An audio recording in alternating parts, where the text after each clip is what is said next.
Good morning, students.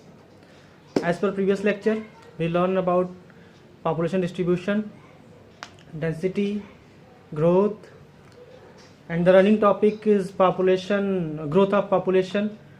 Which types of components about the population growth? There are two components: natural and induced. And we must to learn about only natural population growth. And mainly we are looking about decadal growth and we discuss about that ratio. If the decadal growth, if yearly growth is 2.4 percent per year, then our population just doubled after 36 years.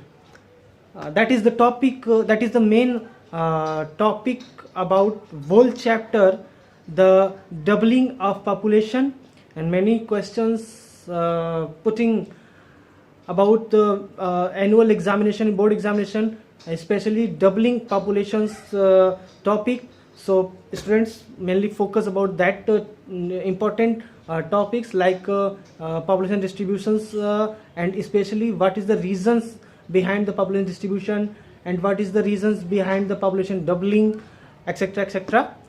तो हम अब आगे बढ़ते हैं कि जो दशकीय वृद्धि है, डिकेडियल ग्रोथ है पॉपुलेशन में, इस दशकीय वृद्धि पे कैसे हम एक रेशियो लेंगे. आपकी किताब में भी होगा ये, भारत का दशकीय वृद्धि डिकेडियल ग्रोथ कैसा रहा है.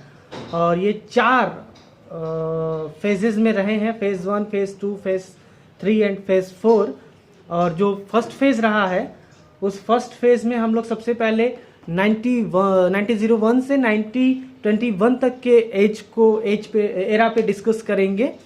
सॉरी, एज नहीं, एरा पे डिस्कस करेंगे कि 1901 से लेकर के 1921 तक के एरा में के डबल डिकेड्स में कैसा ग्रोथ रहा देश का. हालांकि उस समय हम ब्रिटिश कॉलोनियल पीरियड में रहे और ब्रिटिश कॉलोनियल पीरियड में रहने के कारण हमारा जो मूल विकास रहा, हमारा जो मूल एक तरीके से कह सकते हैं वृद्धि रहा, चाहे वो नकारात्मक रहा हो चाहे सकारात्मक रहा हो, उसका बहुत बड़ा प्रभाव ब्रिटिश गवर्नमेंट पॉलिसीज़ के ऊपर रहा.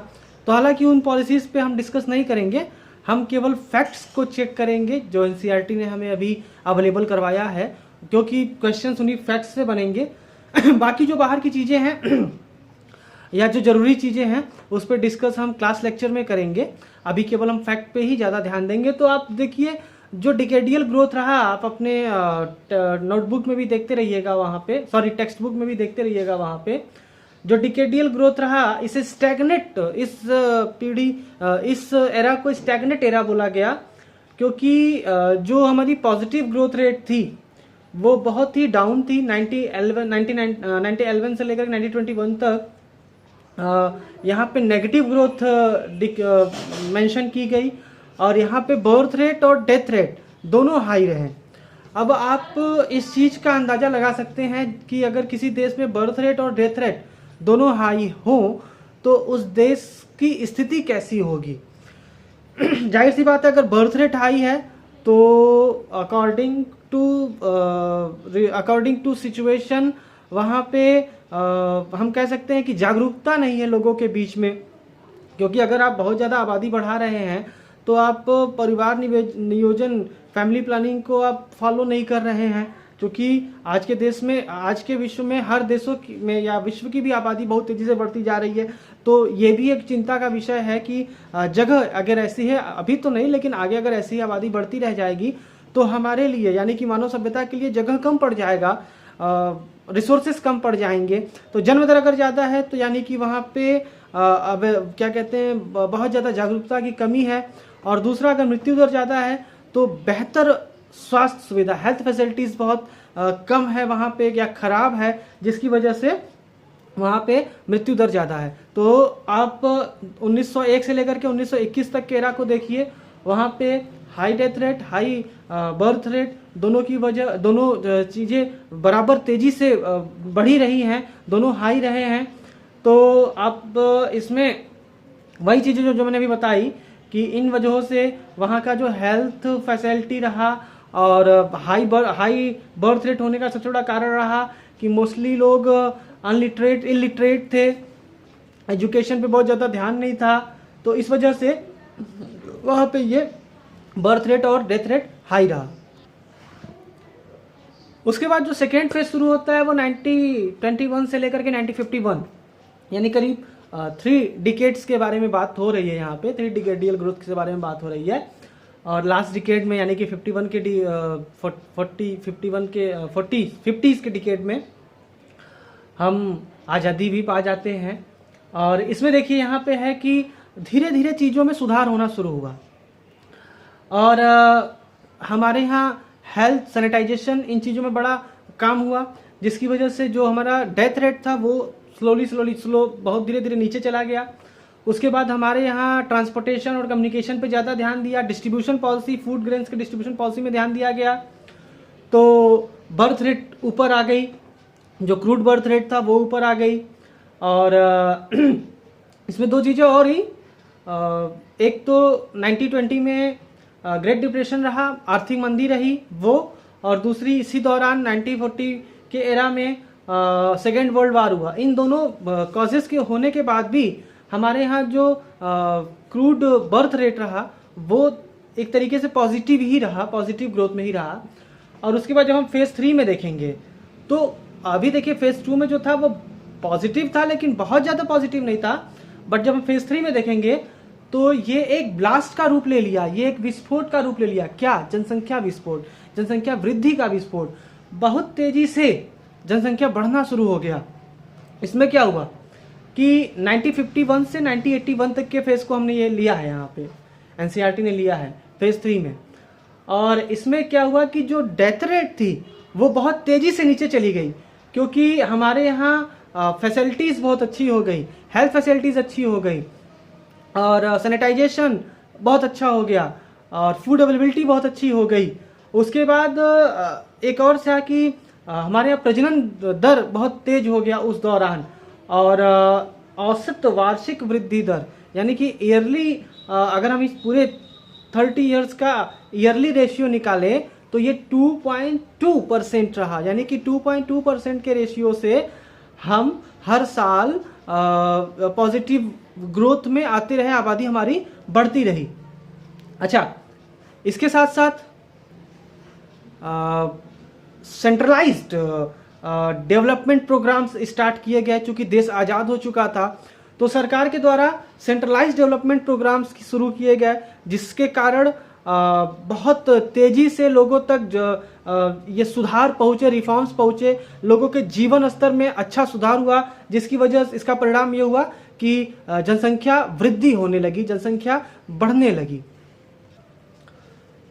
इसके अलावा भी एक रीजन रहा, एक और कारण रहा कि हमारे यहाँ बाहर से लोग बाहर से हमारे देश में रहने के लिए आए, तिब्बती, बांग्लादेशी, नेपाली, ये लोग बाहर से आकर के हमारे यहाँ बसे, जिसकी वजह से हमारे पॉपुलेशन में पाकिस्तान से भी बहुत सारे शरणार्थी आए, जिसके कारण हमारे यहाँ पॉपुलेशन में वृद्धि हुई।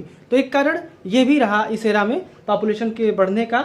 और उसके बाद जो फेज़ 4 रहा वो 1981 से लेकर के अब तक का फेज़ रहा। अब देखिए यहाँ पे क्या हुआ कि जो इसके प्रीवियस फेज़ में जो अचानक से जनसंख्या में विस्फोट हुआ था, वृद्धि में, पॉपुलेशन ग्रोथ में, अब वो धीरे धीरे रुकना शुरू हुआ।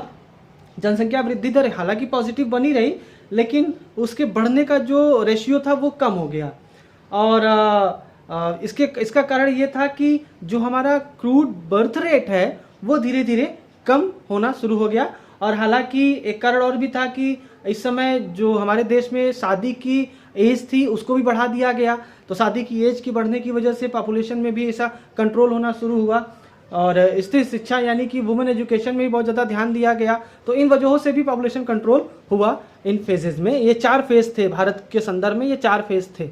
आप इसको अपने टेक्स्ट बुक में देखिएगा और समझ में ये सारी चीज़ें आएंगी आपको।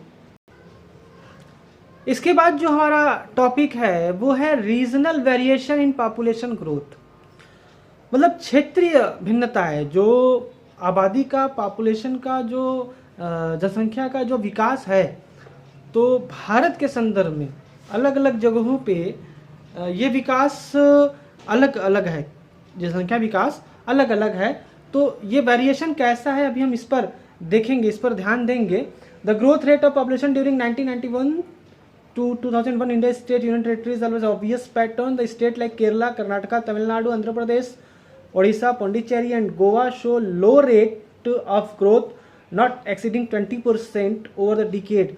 यानी कि 10 साल में जितने स्टेट्स का मैंने नाम लिया, 10 साल में इनके यहाँ लो रेट से ग्रोथ हुआ है, बहुत तेज़ी से यहाँ पे आबादी का ग्रोथ नहीं हुआ है। इसमें हम देखेंगे कि 20% से ज़्यादा आबादी का ग्रोथ नहीं हुआ है अगर ओवरऑल सब में लेंगे तो 20% से। और केरल में सबसे लोएस्ट ग्रोथ दर्ज किया गया, यानी कि पूरे देश में जितनी आबादी बढ़ी तो इन सभी रेशियो में देखिए तो केरल में सबसे कम 9.4% आबादी बढ़ी। और इसी के साथ साथ आप देखेंगे north west, north center and west और ईस्ट में जो स्टेट हैं तो साउथ की अपेक्षा इन जगहों पे जो पॉपुलेशन ग्रोथ है वो हाई रही है। और जैसे आप ये मानिए कि गुजरात, महाराष्ट्र, राजस्थान, पंजाब, हरियाणा, छत्तीसगढ़, मतलब इन सारे रीजन जितने मैंने बताया आपको, सिक्किम, असम, इन जगहों पे, झारखंड, छत्तीसगढ़, इन जगहों पे जो एवरेज ग्रोथ रेट रही है ये 20 से 25% तक रही है, इनके बीच में रही है। अब इसमें एक चीज़ और निकल करके आ रही है कि जो भारत में जनसंख्या का जो ग्रोथ है उसका एक बड़ा इंपॉर्टेंट फैक्ट ये भी है कि हमारे यहाँ एडोलसेंट्स जो हैं इनका इस पूरे आयु वर्ग में, मतलब पूरे एज ग्रुप में, एडोलसेंट्स एज ग्रुप यानी कि जो 10 से 19 साल के बीच में जो होते हैं इनका एज ग्रुप जो पार्टिसिपेशन ये सबसे ज़्यादा है और करीब 22%। और इसमें से आप जो मेल एडोलसेंट्स हैं वो हैं 53% और जो फीमेल एडोलसेंट्स हैं वो हैं 47%। तो हमारे यहाँ जो यंग एज ग्रुप, किशोर भी कहते हैं इनको, हिंदी में किशोर कहते हैं, जो ये किशोर एज ग्रुप है ये बड़ा पॉजिटिव ग्रोथ माना जाता है। और अगर किसी भी देश में किशोर ज़्यादा पाए जाते हैं यानी कि यंग एज ग्रुप के लोग ज़्यादा पाए जाते हैं तो उस देश के लिए, ह्यूमन रिसोर्स के लिए एक बड़ा ही पॉजिटिव सिग्निफिकेंट माना जाता रहा है। और भी कुछ चीज़ें हैं इसमें कि अगर एडोलसेंट्स आबादी आपके यहाँ ज़्यादा है तो बहुत सारी चुनौतियाँ भी रहती हैं उनके साथ साथ, बहुत ऐसी कॉन्फ्लिक्ट कह सकते हैं, ऐसे संकट रहते हैं जिनको हमको देखना पड़ता है। इसके बारे में हमारे बुक में दिया हुआ है। कुछ वल्नरेबल यानी कि कुछ असुरक्षा, कुछ खतरा ऐसा है कि हमको उनको इन चीज़ों से बचाना है, तो इसके बारे में डिस्कशन हुआ है। जैसे कि अभी हम इस पर डिस्कस करते हैं। जैसे मान लीजिए कि इनकी चुनौती, इनकी जो चैलेंजेस है एडोलसेंट्स के लिए, वो जैसे these adolescents are concerned some which are lower age at marriage, illiteracy, particularly female illiteracy, school dropouts, low intake of nutrients and high rates of maternal mortality of adolescent mother, high rates of HIV AIDS infections, physical and mental disability, drugs abuse, alcoholism, juvenile delinquency, और ये सारी चीज़ें अगर हम अपने इस age group के लोगों के ऊपर ध्यान न दें तो ये अभी जितनी चीज़ें आई हैं हमारे सामने, ये सारी चीज़ें हमारे इस एज ग्रुप के पॉपुलेशन को इन्फेक्ट कर देगी। और अगर ये समस्याएं, ये प्रॉब्लम्स अगर हमारे इस एज ग्रुप को इन्फेक्ट करती है तो फिर हमारा ह्यूमन रिसोर्स जो है वो पूरी तरीके से बर्बाद हो जाएगा और उस पॉपुलेटिव एज ग्रुप का हमारा देश सही ढंग से उपयोग नहीं कर पाएगा। अब जैसे जिन चीज़ों का मैंने अभी अब जिन वल्नरेबल फैक्ट्स का मैंने नाम लिया उनमें से मैं आपको कुछ चीज़ें हिंदी में भी बता देता हूँ। जैसे निम्न आयु में मतलब कम एज ग्रुप में शादी हो जाना, इलिटरेट होना, खास करके फीमेल इलिटरेसी इस एज ग्रुप के में, और स्कूल ड्रॉप आउट्स एक बहुत बड़ी समस्या है। और न्यूट्रिएंट्स जो होते हैं वो न्यूट्रिएंट्स फूड ग्रेन ना मिल पाना, फूड्स नहीं हो पाना। उसके साथ साथ जो बहुत सारे जगहों पे 18 साल के बाद ही शादी कर दी जाती है लड़कियों की। तो ऐसी जो किशोर माताएं होती हैं उनमें उच्च मातृ मृत्यु दर, यानी कि बच्चा पैदा करते समय माँ का मर जाना, और HIV एड्स के संक्रमण को लेकर के भी एक खतरा बना रहता है, शारीरिक मानसिक अपंगता, उसके साथ साथ ड्रग्स का लेना और शराब मदिरा वगैरह का उपयोग करना। तो ये सारी चीज़ें बाल अपराध में आते हैं, किशोर अपराध में आते हैं। तो ये एक खतरा है इस, क्योंकि हमारे सबसे बड़ी आबादी है, करीब 22% आबादी हमारी, पूरे भारत की जितनी आबादी उसमें 22% आबादी हमारी 10 से 19 साल के एज ग्रुप की है। तो इस एज ग्रुप को इन खतरों से बचाना भी है और इसके लिए हम लोगों को अवेयर भी रहना चाहिए। और ये हमारे कह सकते हैं कि टेक्स्ट में एक तरीके से सिलेबस में ये चीज़ें इंक्लूड की गई हैं ताकि एक जागरूकता फैले हमारे लोगों के बीच में, इस चीज़ को लेकर के जागरूकता फैले। अब इन चीज़ों को ध्यान में रखते हुए गवर्नमेंट ऑफ इंडिया ने भी बहुत सारे काम किए हैं। 2003 में भी सरकार ने ऐसे बहुत सारे पॉलिसीज़ को बनाया, जिसमें मैं आपको एक दो चीज़ों के बारे में मैं बताऊं। तो इन 2003 undertaken central policies important proper education of the adolescents groups of that their talent and better channelize the properly utilize the nation youth policy, one example which has been designed to look into the overall development of our large youth and adolescents population। National youth policy जो है वो सरकार ने 2003 में बनाया था। इसमें इस एज ग्रुप के स्ट्रेस मैनेजमेंट के बारे में बात की गई है और इनके एक तरीके से नेचर को, इनके प्रॉब्लम सॉल्यूशन के ऊपर ज़्यादा ध्यान दिया गया है।